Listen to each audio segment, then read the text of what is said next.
శబరిమల అయ్యప్ప స్వామి దర్శనాలపై కేరళ ప్రభుత్వం కీలక నిర్ణయం తీసుకుంది. ఈసారి ఆన్లైన్లో బుకింగ్ చేసుకున్న వారికే దర్శనానికి అనుమతించనున్నట్లు ప్రకటించింది. శబరిమల దర్శనాల సీజన్ దగ్గర పడుతున్న నేపథ్యంలో అయ్యప్ప దీక్ష చేపట్టే భక్తులు ముందస్తుగానే దర్శనం ఏర్పాట్లు చేసుకోవాలని సూచించింది. రోజుకు గరిష్టంగా 80,000 మందిని మాత్రమే దర్శనానికి అనుమతిస్తారు. అది కూడా ఆన్లైన్ బుకింగ్ చేసుకున్న వారిని మాత్రమే అనుమతిస్తామని అధికారులు తేల్చి చెప్పారు. ఇక వర్చువల్ గా క్యూ బుకింగ్ చేసుకోవడం వల్ల యాత్రికులకు తమ మార్గాన్ని కూడా ఎంచుకోవడానికి వీలుండబోతోందనేది అధికారుల మాట. ఇదే అంశానికి సంబంధించిన మరింత పూర్తి సమాచారం మా ప్రతినిధి శ్రీచరణ్ అందిస్తారు. శ్రీచరణ్. సందీప్, శబరిమల అయ్యప్ప దర్శనాల సీజన్ దగ్గర పడుతుండటంతో కేరళ ప్రభుత్వం కీలక ప్రకటన చేసింది.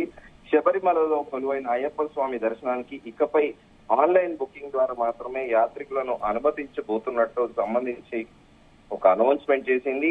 మకరవిలయం దగ్గర పడుతుండటంతో ముఖ్యమంత్రి పినరయి విజయన్ శబరిమల అధికారులతో ప్రత్యేకంగా సమీక్షించారు. ఆయన అధ్యక్షతన జరిగిన ఈ సమావేశంలో ఈ నిర్ణయం తీసుకున్నారు. పాదయాత్ర ఏర్పాట్లను కూడా పరిశీలించారు. మరో నెల రోజుల్లో మకర విలక్కు సీజన్ ప్రారంభమవుతున్న నేపథ్యంలో ఇకపై రోజుకు గరిష్టంగా 80,000 మందిని మాత్రమే దర్శనానికి అనుమతిస్తామని, అది కూడా ఆన్లైన్ బుకింగ్ చేసుకున్న వారిని మాత్రమే దర్శనాలకు అనుమతిస్తామని అధికారులు తేల్చి చెప్పారు.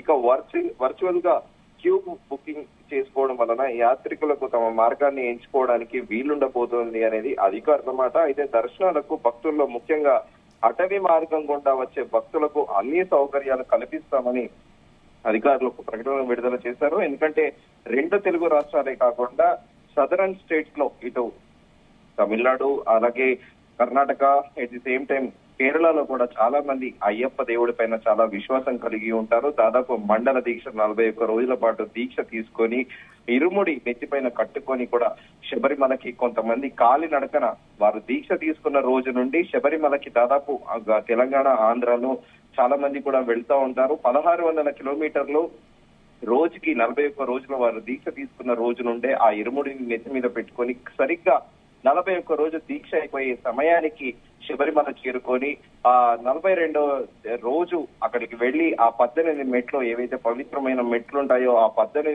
మెట్లు ఎక్కి అక్కడ ఇరుముడి అక్కడ వదిలేసి అనంతరం అయ్యప్ప స్వామి దర్శనం కూడా చేసుకుంటారు కొబ్బరికాయ కొట్టి. సో చాలా పవిత్రంగా ఈ శబరిమల యాత్ర అనేది హిందువులలో ముఖ్యంగా ఇటు మహారాష్ట్ర నుంచితో పాటు ఈ సదరన్ స్టేట్స్ లో ఉన్న 5 రాష్ట్రాలు ఇంక్లూడింగ్ గోవా నుంచి కూడా చాలా మంది కూడా భక్తులు ఉంటారు. ప్రత్యేకంగా ఇంకా ఆంధ్రప్రదేశ్, తెలంగాణలో అయితే అయ్యప్ప దీక్షలకు చాలా అయ్యప్ప స్వామి పట్ల చాలా విశ్వాసం కలిగి ఉంటారు. ఎందుకంటే మనం గడిచిన కొన్నేళ్లుగా కూడా చూస్తున్నాము, దాదాపు 3-4 దశాబ్దాలుగా కూడా చూసుకుంటున్నాము. అక్కడక్కడ కూడా 98, 99 ఆ ప్రాంతంలో కూడా విపరీతమైన రద్దుతో ఒక్కసారిగా కొండ చర్యలు విరిగిపడి అప్పట్లో కూడా కొంతమంది భక్తులు అక్కడ మరణించడము, అనంతరం కూడా అక్కడ వసతి సదుపాయాలు సరిగా లేకపోవడము, చాలా మంది కూడా అక్కడ హైవేలో మొత్తం హిల్ స్టేషన్ గా ఉంటుంది శబరిమల పరిసర ప్రాంతాలు. అక్కడ కొండల్లోనే అక్కడే వాటి ఎవరైతే భక్తులందరూ కూడా ఒక గ్రూప్ గా వెళ్తా ఉంటారు, DCM వ్యాన్లలో, కార్లలో అలా వెళ్లి ఆ నేచర్ కాల్ గాని ఇవన్నీ కూడా అక్కడ అడవి మార్గంలోనే అక్కడే పూర్తి చేసుకుంటారు. ఇక పంబ చేరేసరికి పంబా నదిలో ఒక్కసారిగా కూడా స్వాములందరూ కూడా అక్కడ స్నానాలు ఇవన్నీ ఇత్యాది కార్యక్రమాలు కూడా చేసుకుంటూ ఉంటారు. సో దీనిపైన ఇయర్ కూడా అటు కేరళ ప్రభుత్వం కూడా ఇయర్ డెవలప్మెంట్ చేస్తూ వస్తుంది. కాకపోతే ఏంటంటే అయ్యప్ప దేవాలయం చాలా పవిత్రత కూడుకున్నది. అక్కడ పైకి కొండకి వెళ్ళడానికి కేవలం నడక మార్గాన్ని వెళ్ళాలి. ఎవరైనా కూడా ప్రత్యేకంగా అక్కడ రోడ్ అంటూ కూడా లేదు. ఆ పరిసర ప్రాంతాల్లో హెలికాప్టర్లు కాదు కదా, విమానాన్ని కూడా తిరగనివ్వరు. ఎందుకంటే శాస్త్ర ప్రకారం కూడా అక్కడ చాలా నిబద్ధత కూడా అక్కడ అధికారులు కూడా వ్యవహరిస్తారు. కాకపోతే ఇటీవల కాలంలో విపరీతమైన పోటెత్తడంతో ఈ మేరకు ప్రభుత్వం ఈ నిర్ణయం తీసుకుంది. ఎందుకంటే ఒక్కసారిగా మకర జ్యోతి దర్శనానికి దాదాపు దేశవ్యాప్తంగా టీవీలోనే కొన్ని లక్షల మంది కూడా మకర జ్యోతి దర్శనాన్ని వీక్షిస్తారు. ఇంకా ఆ రోజు అక్కడ శబరిమల అయితే మనం చెప్పాల్సిన అవసరం లేదు, కిక్కరీసిన జనము ఇటు నార్మల్ గా దీక్ష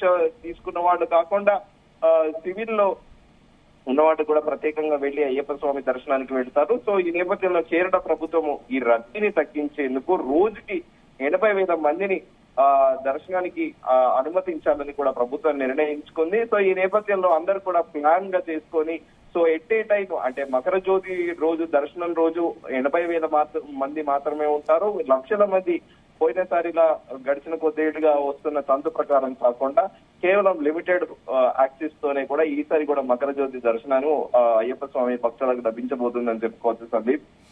శ్రీచరణ్, అంటే ఆన్లైన్ బుకింగ్ తప్పనిసరిగా అధికారులు ప్రకటించారు. అంటే కొత్తగా ఈ ఆన్లైన్ బుకింగ్ వలన భక్తులు కొంతమేర ఇబ్బంది పడే అవకాశం లేదా?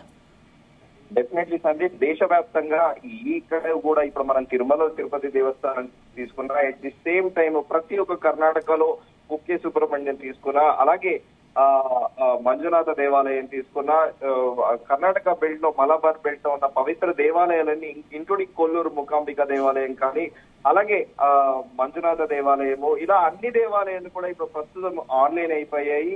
సో ఎక్కడి నుంచైనా కూడా దేశవ్యాప్తంగా ముందస్తుగా కూడా ఆన్లైన్ లో బుకింగ్ చేసుకుంటున్నారు. ఇక మన తిరుమలకు వచ్చేసరికి మన తిరుమలతో పాటు శ్రీశైల మల్లికార్జున భ్రమరాంబిక దేవాలయంలో కూడా ఆన్లైన్ పద్ధతినే పాటిస్తున్నారు. ఇలా దేశవ్యాప్తంగా కూడా అన్ని దేవాలయాల్లోనూ కూడా ఆన్లైన్ పాటిస్తున్న నేపథ్యంలో శబరిమలకు కూడా అక్కడ ఉన్న దృష్టి అక్కడ శబరిమల పరిసర ప్రాంతాల్లో విపరీతమైన భక్తులు పోటెత్తడంతో ప్రతిసారి కూడా వారందరికీ కూడా కేరళ ప్రభుత్వం అకామిడేట్ చేయలేకపోతుంది. ఈ నేపథ్యంలో ప్రతిరోజు లిమిటెడ్ గా దర్శనాలందరికీ భక్తులకు ఇస్తే ఆ వెసులుబాటు ప్రభుత్వానికి, అట్ ది సేమ్ టైం ఈ తొక్కిసలాటలు అలాగే గంటల తరబడి క్యూలలో వేచి ఉండకపోవచ్చు. భక్తులకి కాస్త సులభతరమైన సమయంలోనే దర్శనం అయ్యే అవకాశం ఉంది. ఈ నేపథ్యంలోనే కేరళ ప్రభుత్వం ఆ దిశగా ఆలోచించి ఈ నిర్ణయం తీసుకున్నట్లు అనిపిస్తుంది సందీప్.